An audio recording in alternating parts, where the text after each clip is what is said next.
Hi, I'm Amy Porter, and this is my podcast. My mission is to show people how to empower themselves through music, business, and media. I try to see as clearly as possible how I can help. I showcase the music that I've played and the people I've met along the way. I'm a wife and a stepmom. You might know me as a professor, a performer, a producer, a publisher, a recording artist. I'm the founder of a couple of nonprofits. Welcome in to my Porter Flute Pod.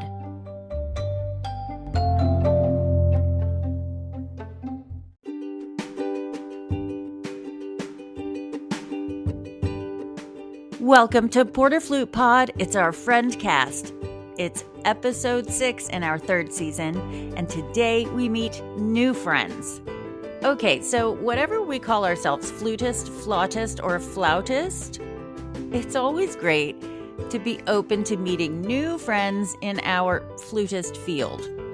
So today, producer Alan J. Tomasetti and I are going to sit down with the brothers Fridkis, Jake and Gabe Fridkis, and have a great conversation. They're both winners of orchestral auditions on the flute, and then they've won the auditions for the same orchestra. I think that's amazing. We'll feature their playing throughout the podcast, and I'm just so excited for our conversation. Welcome to Porter Flute Pod. We're so happy you're here.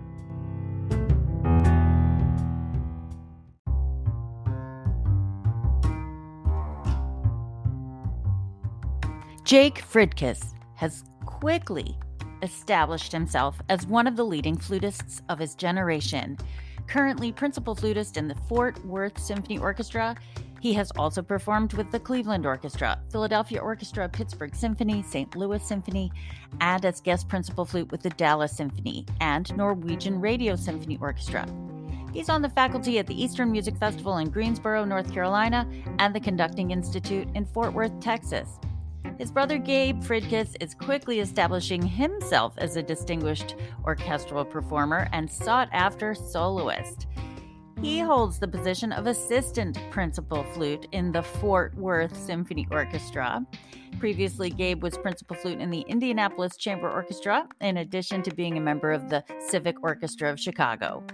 Gabe also has performed with the San Antonio Symphony, the Nashville Symphony, and he received his Bachelor of Music from SUNY Purchase Conservatory and a Master's from DePaul.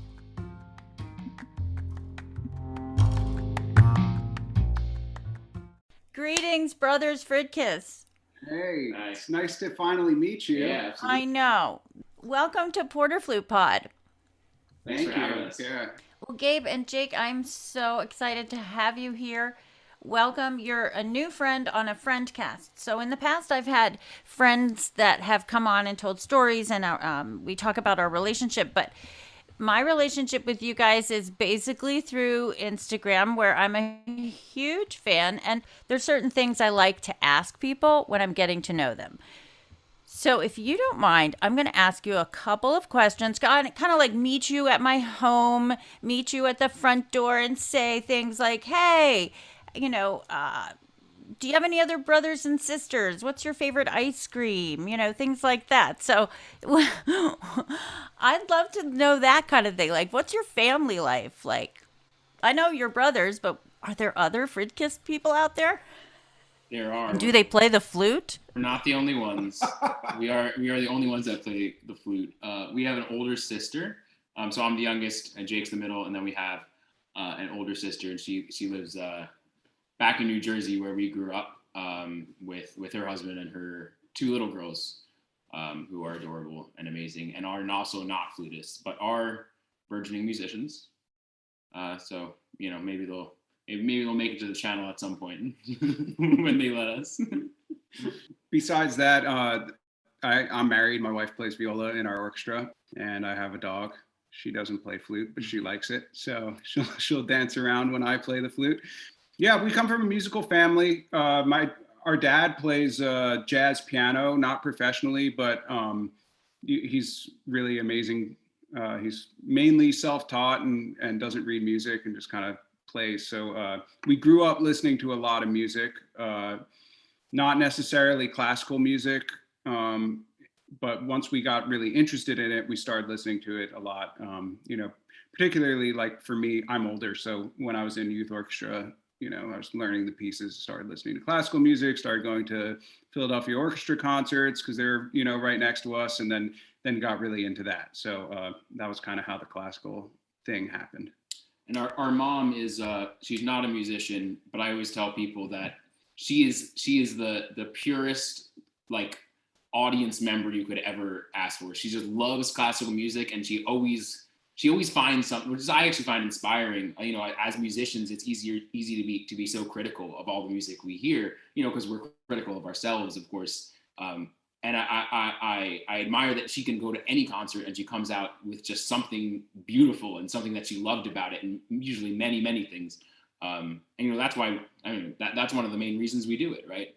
For that kind of audience member that's just gonna always leave the hall or leave the Instagram page, really taking something positive home and making their day a little better.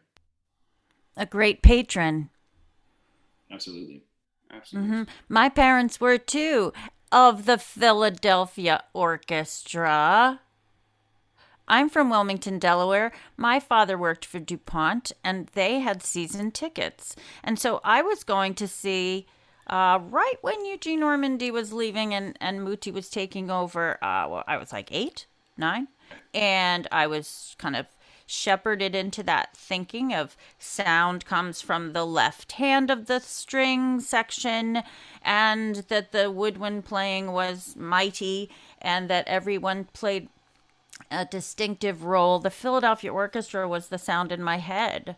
Yeah, Philadelphia Orchestra had a huge impact on us. We both played in the youth orchestra in Philadelphia. Me too. So what town are you from? We're from right outside of Princeton in New Jersey. So we're the other side of Philly. Yeah, I was the Delaware person. You drove 45 minutes.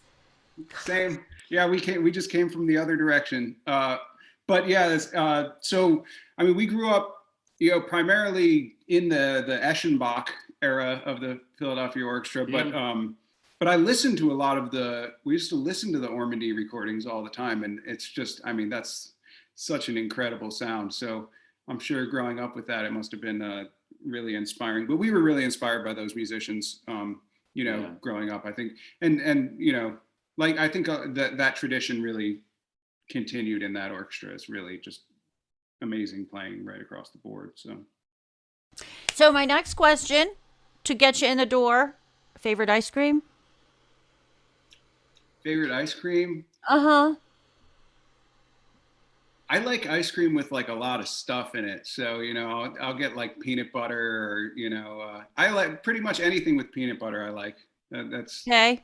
What else is in there, but you can throw any kind of cookies or brownies or things. As long as it's got peanut butter, I'm pretty happy. I would say I've never heard that before. Historically, cookies and cream would be my go-to answer for a favorite ice cream flavor. Cool. Yeah. I'm a mocha almond fudge girl. Oh, that sounds pretty good. Okay, flute-related question. Okay. Your favorite etude book, and do you still play etudes? And if not, you should. Favorite etude book? That's honestly, it's kind of hard because I think there's so many good ones. I really like the Kohler Virtuosic because they're really hard, and I feel like they really help you with the showpiece style.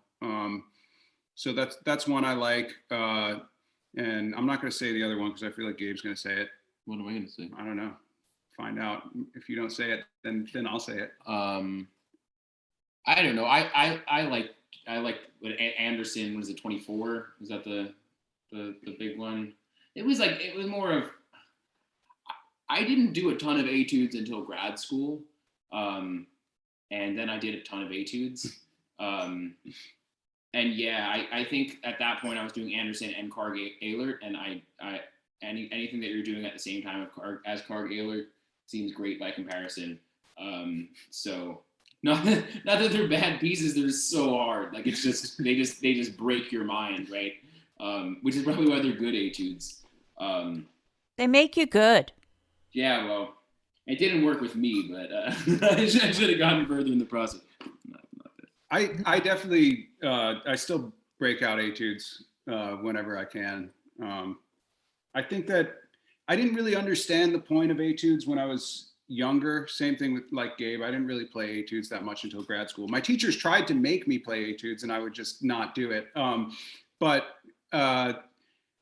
Ransom explained it really well to me when I was in grad school, and he was saying, you know, you want to spend all this time working on your rep, but you need to keep your brain in the process of learning new music all the time, and you need to be quick at it, you know, so that when you're a professional and you have a bunch of concerts and stuff, you can learn these pieces, you know, quickly and keep that muscle exercised. So that's kind of how I look at etudes is, yeah, if I'm preparing a recital, I can't just practice the recital rep 24/7. Otherwise I'll actually regress a little bit. So I need something else that's hard, that's going to keep me active, reading at a high level, you know, learning, processing at a high level. So that's why I really like etudes now. I think, you know, and I always tell my students when they're getting ready for auditions and stuff, keep doing your etudes every week. Learn a new etude every week, or 2, depending on their level, 3, depending on their level, you know,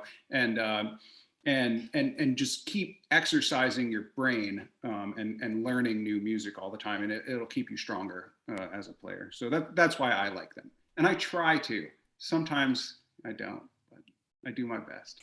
That leads to our final question of the welcome mat, which is, do you listen to Porter Flute Pod at all? And if so, what's your favorite episode so far and why? And is there a favorite guest that you had?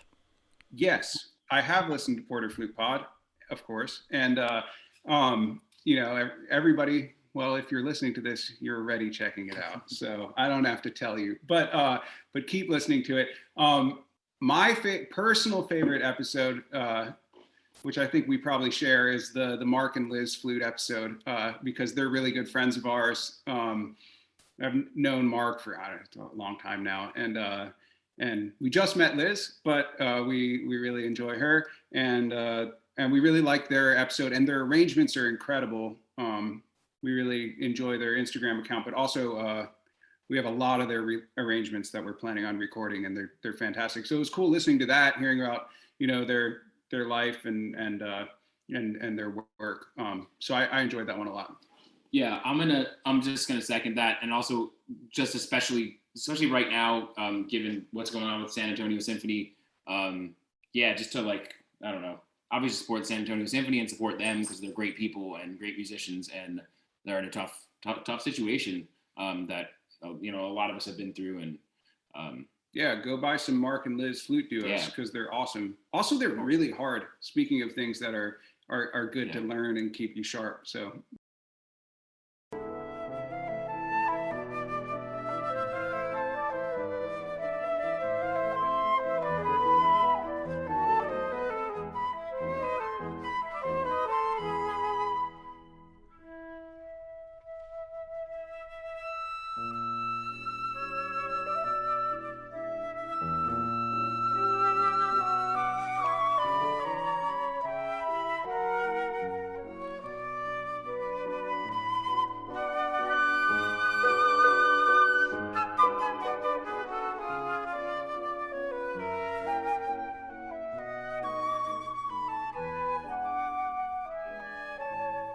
So I have a quick story. I was 9. I started the flute. When I was 10, my brother came home from the U.S. Army band, and he played the trumpet, and he played for my mother, and my mother was oohing and ahhing on the couch, and I thought, there's 3 keys on that trumpet, and there's so many keys on the flute. I bet I could play that. So, Gabe, I have a question for you. Did you look straight at that flute when your brother was playing it and say, I could do that, like me? Well, so my story of coming to the flute, so I started playing violin when I was 6, and I played for 1 year. I was in a Suzuki, and like one of the, like a group class, right? In the first year, everyone plays together, and at the end of the year, we had our first recital in which we all played Hot Cross Buns, and I remember, like, my fingers hurt so much, like I didn't get any calluses because I was little, and it just sounded terrible. And I was so upset, and I ran off stage crying to my mom. And I was like, Mom, I don't want to play violin. I hate it. It makes my hands hurt. And it's so screechy. My violin is great now, but I was not good. So she was like, yeah, but you have to play an instrument. And Jake already played flute. And so I decided to play flute. So I think, honestly, I don't know if I really thought that it was going to be easier. It just looked like it was going to be less physically painful, which I think is probably true as far as instruments, well, at least string instruments go. Yeah, we were just talking about this, how like flute is nice and tension free. You know, you don't have to like contort. You don't need hands to play the flute. You don't need hands at all. No, you just need air. Yeah. Exactly. Yeah. That's what I like to think.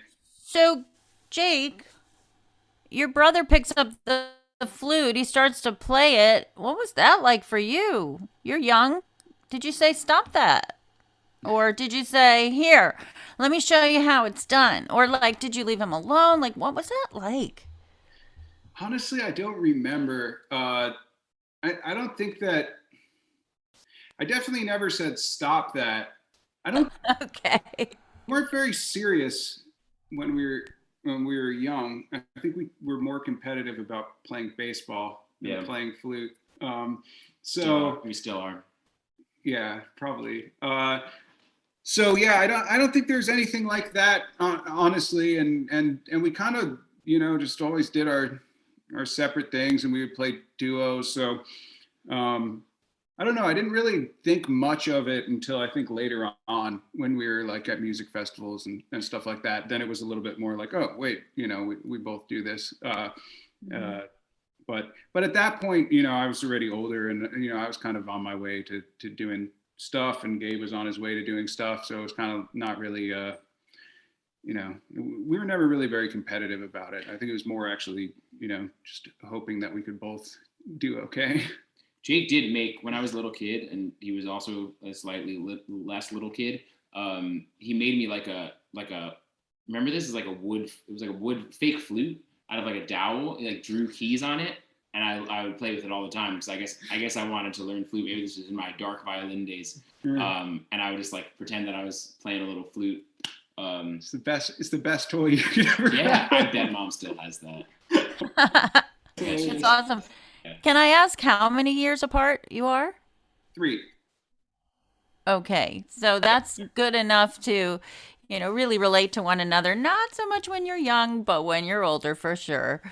Yeah, it's about the difference of a college degree. So I think that puts enough space between you, college degree. Yeah, that.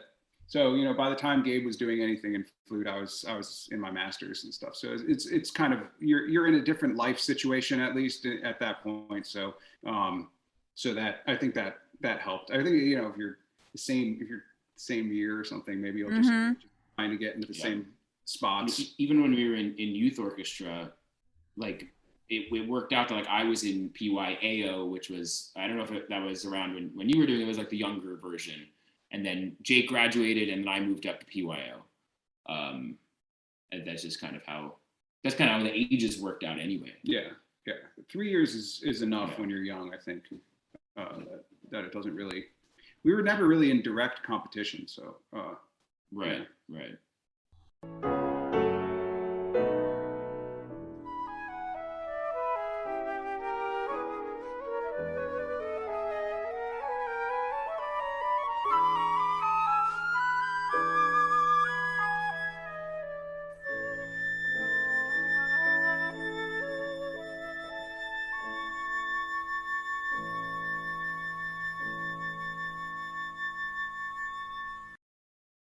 I'm assuming you worked together on your excerpts. Did you coach and play for each other? Yeah, all the time.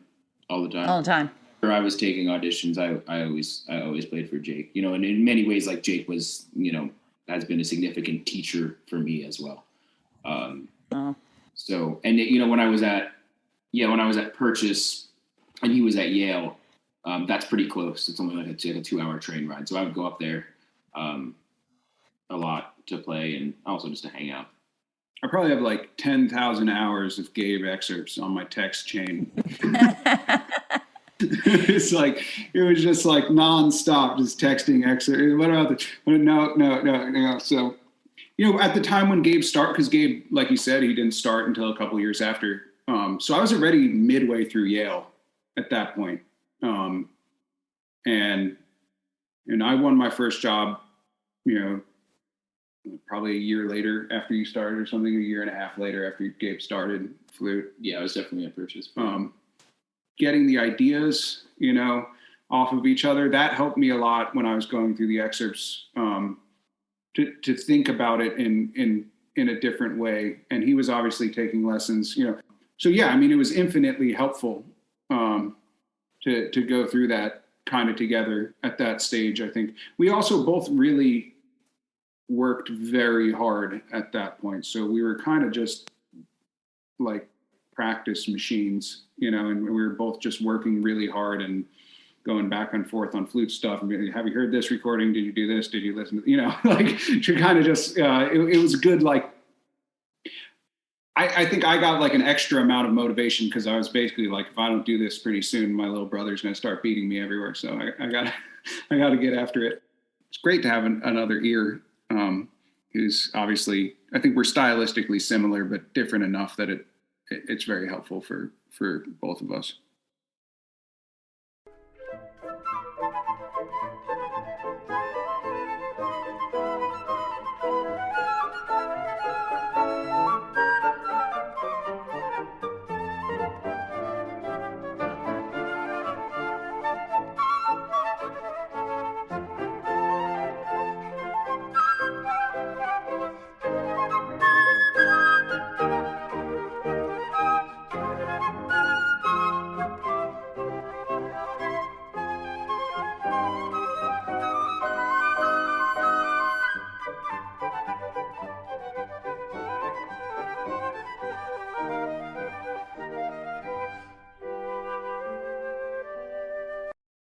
Now, Jake, did you know it was your brother? Like, how did that audition process work? When I was at Yale, I won principal in the South Dakota Symphony. So I moved there. I played there for a couple months, and then I won my job here in 2015. So it's actually been a while already. And at that point, there was we were a 2-person wind sections. So it was, and we played 46 weeks. So it's a really big season and not a lot of flutes. So it was pretty exhausting. But the cool thing was I got to bring in subs pretty much all the time. And so one of my good friends played like my whole first year as second flute. That was great. And then he ended up winning another job. So then we kind of had like a revolving door. So I had Mark Duplitsky would play, this guy Will, who's now principal in South Dakota, where I left. He played a lot. Your student, Amanda Galick, she used to play a lot. I know her from Philadelphia Youth Orchestra. So she was in Houston at Rice, so she would come up. My friend Jess, who's in Cleveland, she would come play. She was at Rice also. So we had, and Gabe would come through. Actually, like probably less than a lot of people, because at that point he was at DePaul and Indianapolis, and like his schedule was so and Civic, and it was so insane. He could barely ever come play. But we did get to do that one CD. We did a couple. I've done it a couple times. Yeah, I remember we went on tour, and I was like, Gabe, can you come for our tour? And he was like, no, I can't. And I was like, are you kidding me? We're going on tour. And we're like playing at the Kennedy Center and like recording everything. And he was like, no, I can't do it. So yeah, anyway. Well, we had Mendelssohn 5 in Symphony Center. Yeah, right. That was a great concert. Right. So, yeah. So anyway, it all culminated in, eventually we had they decided to expand the wind sections in the orchestra. And the first one that had an audition was flute. So that was very exciting. And now actually we have we're getting 3 in every section, which is long overdue and very good. So for the audition, it was fully screened. We weren't allowed to do any kind of playing rounds with the candidates. Normally we'll do candidates. I want to get. Yeah, so it was just a normal process, like any other orchestra audition. It wasn't normal because they knew that. We knew that Gabe was. I can say from my side because I didn't know. All I know is that we were told between the final and the super final, or the semi and the final, that the screen was going to stay up. Because usually and most orchestras that I've got played finals, they take the screen down. Yeah, and we always take the screen down, and so we always have an unscreened final basically. And for a role where you play second, we always do duos. So what I do remember was for the list, we had a bunch of duos, and then the day before they were like, "You're not doing any of those duos on the audition." Must have been before Gabe even played, because I think they just kind of made it in, just in case that happened. So yeah. That's so good. That's so fair. That's so great. Yeah, and they went. I think for the orchestra they have to cover their bases, so they had everything was screened. They had a union rep there the whole time, and it was like all high security and all this stuff, and so that's and it's good because. Obviously, you want everything to be above board. I'm actually very pro fully screened auditions all the time. And that's something that I've been trying to push in our orchestra since then, is just, why don't we do everything like this? And hopefully that will happen at some point. I think that, that should. So that's something that I very strongly believe in anyway. And so I think that that's good. Gabe had been in finals for 3 auditions in like those 4 months, so he was doing well at that point anyway, and we were just lucky that it worked out for this one. Yeah, it was a lucky that was a good day. Speaking of your Fort Worth Symphony, are you excited to have Robert Spano as your new music director? I'm so excited. Incredibly We're excited. so excited. Incredibly excited. It still hasn't even fully set in. We've been in celebratory mode now for the last 8 months. Yeah, it's I bet that's so exciting. Obviously, even coming through Aspen, I think we both did 3 years or something. So we spent a lot of time there with him. I played in his conducting academy for 2 years, so he's basically a teacher for me also. So obviously now our relationship will be a little different, but I really look up to him. I think he's a fantastic musician, and I couldn't be more excited. And you know what? I think he's excited to hang out with you two as well. Well, he doesn't know what he's in for. We just, in the concerts that he's done here have been amazing. Yeah, absolutely. He did Mahler 5 and the Strauss, right? That was an incredible concert. And we love Miguel Harth-Bedoya, our former music director. He's so amazing, and is everything you could ask for in a music director. So such a high bar. There's a lot up in the air with a new music director. You don't know who it's going to be. And then Spano, I don't know. It doesn't get better than that. So what happens with the assignments in your orchestra of the principal flute parts? Is there a method? Yeah. So basically, because we have 3, Gabe's job is kind of, do everything. So if I'm playing principal, usually Gabe's playing second, and then our piccolo player plays piccolo. If there's 3, if I'm not playing, then Gabe plays principal. And, so on a lot of the 2 flute shows, Gabe will be playing principal. It usually just kind of works itself out. If there's 3 flutes, then we're all playing because, unless one of us is on leave, but I try to balance it out. So, Gabe's not always playing second, and he gets some stuff to do, as far as playing some good pieces, because I don't know, I think it's good for everybody to make sure that it remains balanced. So if I'm playing principal on everything, then his principal chops are going to get worse, and then when I get sick or something, then it's going to be overly stressful. So you've played some pretty hefty principal stuff. Yeah, for sure. It's just assistant principal in a 4 flute section. Usually you play the first half of every concert, and then the principal will play the second half. That's mainly how people do it. It's not really. We don't do it like that here because we have 3 flutes. So, sometimes on the first half, Gabe will play the concerto or the overture, depending on, what the second half is like. But I mean, my job is, it's the three-person section, so it's also second flute, right? Like there's a lot of second flute, which is good. I also play alto and piccolo, like the whole thing, any kind of flute you want.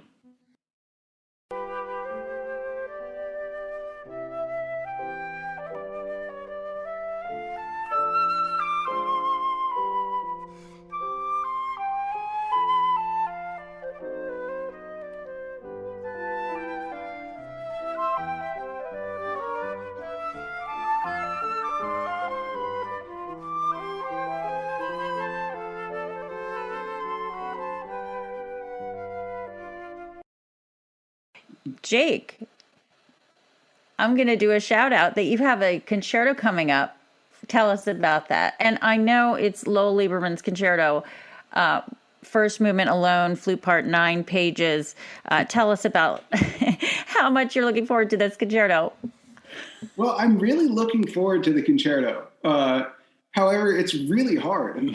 So I've been practicing it a lot, and it's still pretty bad. So I don't. Yeah, it's pretty hard. I'm looking forward to hearing it. It's going to be, honestly, I haven't played a concerto in like 2 years since and the last time was Mozart G major. So it's a little bit of a different challenge.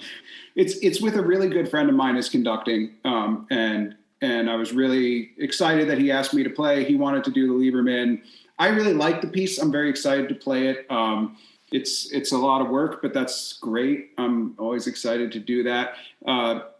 There's very few pieces that, I've played that I think are as technically overwhelming just because of how long and how, it's pretty nonstop, and a lot in the high register. And I like to play really easy stuff. That's always my favorite thing to do. So this is not that, but it's a good challenge for me. I don't normally program stuff like that for myself that's that notey. So it's good for me to do that, and I'm excited. I think it's got some beautiful melodies. I think the audience will really love the piece.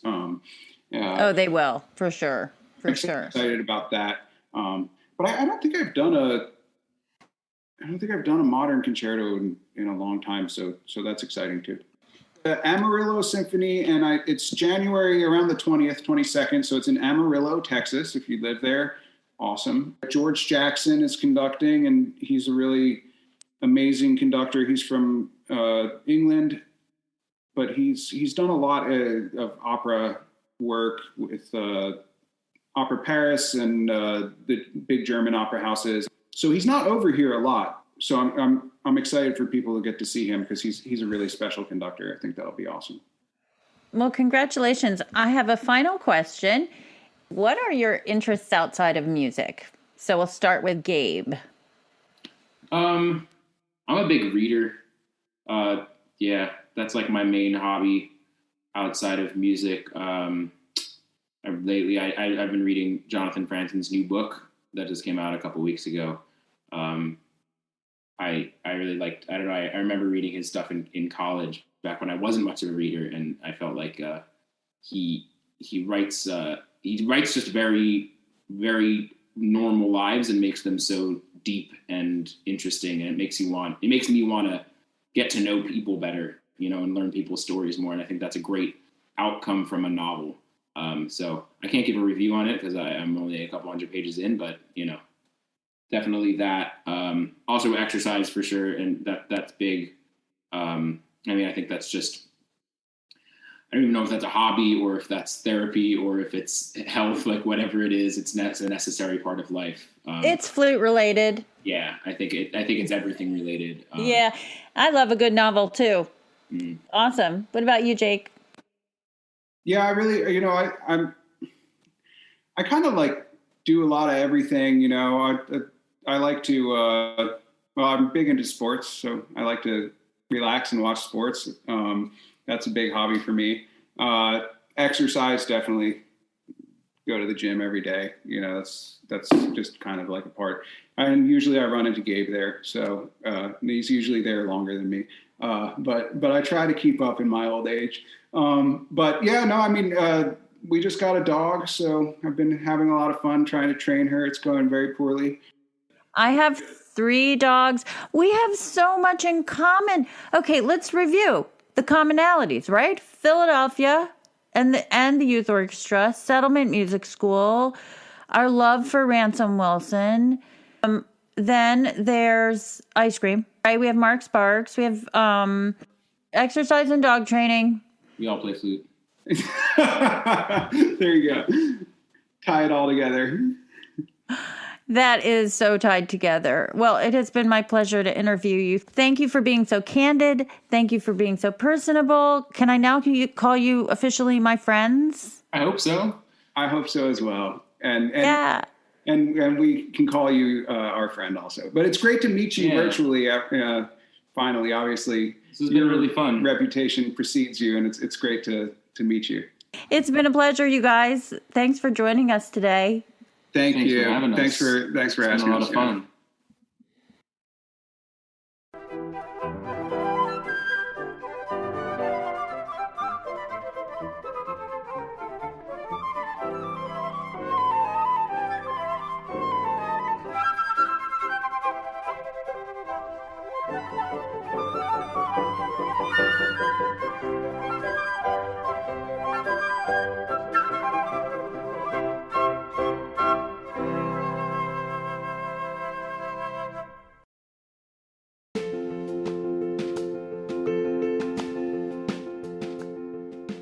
You can follow the Fridkis brothers or the Flute Bros on Instagram. Whatever you call them, Gabe and Jake are the awesome brothers.